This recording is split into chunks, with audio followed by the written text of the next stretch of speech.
Mpox ను 2 years లో రెండోసారి గ్లోబల్ హెల్త్ ఎమర్జెన్సీగా WHO డిక్లేర్ చేసిన తర్వాత చాలా మంది తెగ కంగారు పడ్డారు. కరోనా లాంటి రోజులు మళ్ళీ తిరిగి వస్తాయా, మళ్ళీ లాక్డౌన్ ఉంటుందా అని చాలా మంది భయపడుతున్నారు. సో ఇవాల్టి మన వీడియోలో కరోనా కంటే ఎంపాక్స్ ఎంత డేంజర్ అండ్ కరోనా ఇంకా ఎంపాక్స్ కి మధ్య ఉన్న 5 మోస్ట్ డిఫరెన్సెస్ గురించి తెలుసుకుందాం.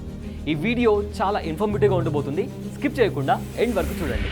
నంబర్ 1, ఎంపాక్స్ ఇవాళ పుట్టుకొచ్చిన కొత్త వైరస్ అయితే కాదు. ఇంతకు ముందు ఈ ఎంపాక్స్ ని మంకీ పాక్స్ గా పిలిచేవాళ్ళు. 1958లో ఈ డిసీజ్ కోతుల్లో గుర్తించారు. అలా కోతుల నుంచి 1970లో డెమోక్రటిక్ రిపబ్లిక్ ఆఫ్ కాంగోలో ఫర్ ది ఫస్ట్ టైం మనుషుల్లో బయటపడింది. అప్పటి నుంచి ఈ వైరస్ ఎక్కువగా వెస్ట్ ఆఫ్రికాలో స్ప్రెడ్ అయింది. ఇవాల్టి డేట్ లో ఈ వైరస్ 70 కన్నా ఎక్కువ దేశాల్లో గుర్తించారు. అండ్ కోవిడ్-19 విషయానికి వస్తే ఫస్ట్ కేస్ 2019లో చైనాలోని వుహాన్లో రిజిస్టర్ అయింది. అక్కడి నుంచి ఈ వైరస్ ఎంత స్పీడ్గా స్ప్రెడ్ అయిందో మనందరికీ తెలుసు.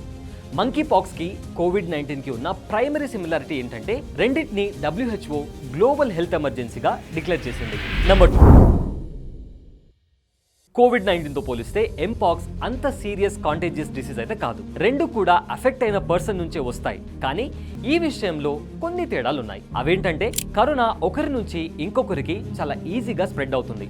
బికాస్ తుమ్మినప్పుడు, దగ్గినప్పుడు వాటర్ డ్రాప్లెట్స్ కారణంగా కూడా కోవిడ్ స్ప్రెడ్ అయ్యే ఛాన్స్ ఉంటుంది. వేరాజ్ ఎంపాక్స్ మాత్రం ఇన్ఫెక్ట్ అయిన వ్యక్తికి చాలా దగ్గరలో ఉన్నప్పుడు మాత్రమే స్ప్రెడ్ అయ్యే ఛాన్స్ ఉంటుంది. ఫర్ ఎగ్జాంపుల్, మా కెమెరా పర్సన్ గౌరవ్ నేను నిల్చున్న ప్లేస్ నుంచి ఒక 8 అడుగుల దూరంలో ఉన్నారు. సో అంతకన్నా తక్కువ డిస్టెన్స్ లో ఉన్నప్పుడు ఆర్ ఇన్ఫెక్ట్ అయిన వ్యక్తిని టచ్ చేయడం వల్ల, ఇన్ఫెక్ట్ అయిన పర్సన్ పడుకున్న బెడ్ పైన పడుకోవడం వల్ల, లేదా వాళ్ళు వాడిన బట్టలు మనం వేసుకున్నప్పుడు ఈ వైరస్ అనేది స్ప్రెడ్ అవుతుంది. అండ్ ఇన్ఫెక్ట్ అయిన వ్యక్తితో ఎక్కువసేపు టైం స్పెండ్ చేసినా కూడా ఎంపాక్స్ వ్యాపిస్తుంది. ఫీవర్, జలుబు, throat pain corona symptoms. Fever, headache, body pains, throat pain, body పైన ర్యాషెస్ రావడం ఎంపాక్స్ సిమ్టమ్స్. WHO డేటా ప్రకారం 2019 నుంచి 2023 ఆగస్ట్ వరకు 76 crores కి పైన కోవిడ్ కేసెస్ రిజిస్టర్ అయితే 2022 మే నుంచి ఇవాల్టి డేట్ వరకు ఎంపాక్స్ కేసెస్ కేవలం 1 lakh మాత్రమే రిజిస్టర్ అయ్యాయి. Number 3, medicine.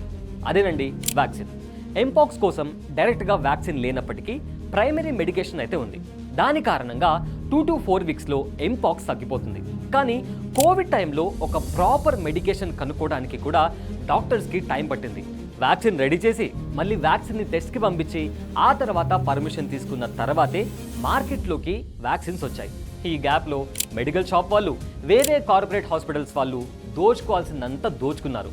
ఇంకా యూట్యూబ్, వాట్సాప్ ఫార్వర్డ్లు అయితే ఆ కషాయం తాగండి, ఈ కషాయం తాగండి అని చెప్పిన వాళ్ళ గురించి ఎంత తక్కువ చెప్పుకుంటే అంత మంచిది. ఇక్కడ ఇంకో ఇంట్రెస్టింగ్ ఫ్యాక్టర్ ఏంటంటే ఎంపాక్స్ వైరస్ చికెన్ పాక్స్ ఫ్యామిలీకి చెందింది. 1980లో వరల్డ్ వైడ్గా చికెన్ పాక్స్ని వ్యాక్సినేషన్తో అడ్డుకున్నారు. చికెన్ పాక్స్ కోసం యూజ్ చేసిన వ్యాక్సిన్ మంకీ పాక్స్ కోసం యూజ్ చేసినప్పుడు 100% క్యూర్ అవ్వకపోయినా 2022లో చాలా వరకు ఎంపాక్స్ కేసెస్ అయితే తగ్గాయి. నంబర్ 4, వైరస్ టైంని బట్టి ఎప్పటికప్పుడు మ్యూటేట్ అవుతూ ఉంటాయి. కరోనా లాంటి వైరస్ అయితే చాలా స్పీడ్గా, చాలా ర్యాపిడ్గా మ్యూటేట్ అవుతూ ఉంటాయి. కానీ ఎంపాక్స్ అలా కాదు. ఎంపాక్స్ డిసీజ్ DNA వైరస్ నుంచి వస్తుంది, వేరాజ్ కరోనా RNA వైరస్ నుంచి వస్తుంది.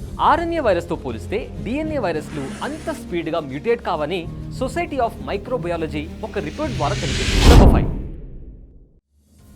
Most interesting factor of our video, lockdown పెట్టే అవకాశం ఉందా లేదా? ఎంపాక్స్ ని గ్లోబల్ హెల్త్ ఎమర్జెన్సీగా డిక్లేర్ చేసినప్పటి నుంచి మళ్ళీ కోవిడ్ టైం లాగానే లాక్డౌన్ పెడతారేమో అని చాలా మంది కంగారు పడ్డారు. కానీ ఎంపాక్స్కి సంబంధించి అలాంటి భయాలు అస్సలు అవసరం లేదండి. బికాస్ 2022 నుంచి ఎంపాక్స్ 16 ఆఫ్రికన్ కంట్రీస్కి స్ప్రెడ్ అయింది. కానీ ఇప్పటి వరకు బార్డర్ క్లోజ్ చేయడం కానీ, లాక్డౌన్ పెట్టడం కానీ అలాంటివి ఏవి జరగలేదు. బికాస్ ఎంపాక్స్ని అడ్డుకోవడానికి కరెక్ట్ టైంలో కరెక్ట్ ట్రీట్మెంట్ తీసుకుంటే 2 to 4 weeksలోనే ఈ వైరస్ నుంచి బయటపడవచ్చు. కానీ వీక్ ఇమ్యూన్ సిస్టమ్ ఉన్న వాళ్ళు, ప్రెగ్నెంట్ అయిన వాళ్ళు అండ్ HIV ఉన్న వాళ్ళు మాత్రం చాలా జాగ్రత్తగా ఉండాలి అని ఎక్స్పర్ట్స్ సూచిస్తున్నారు. సో ఎంపాక్స్ గురించి కంగారు పడాల్సిన అవసరం లేనప్పటికీ ఖచ్చితంగా జాగ్రత్తగా మాత్రం ఉండాలి. ఒకవేళ మీకు సిమ్టమ్స్ కనిపిస్తే మీ సొంత వైద్యం, వాట్సాప్ ఫార్వర్డ్లు కాకుండా వెంటనే డాక్టర్ని కన్సల్ట్ అవ్వండి. సో ఈ వీడియో ద్వారా ఒక క్లారిటీ అయితే వచ్చింది అనుకుంటున్నా. మీకేమనిపించిందో కామెంట్ చేయండి. అండ్ ఇలాంటి ఇంట్రెస్టింగ్ ఇన్ఫర్మేటివ్ వీడియోస్ కోసం మా ఛానల్ని సబ్స్క్రైబ్ చేసుకొని మమ్మల్ని సపోర్ట్ చేయండి. Thanks for watching.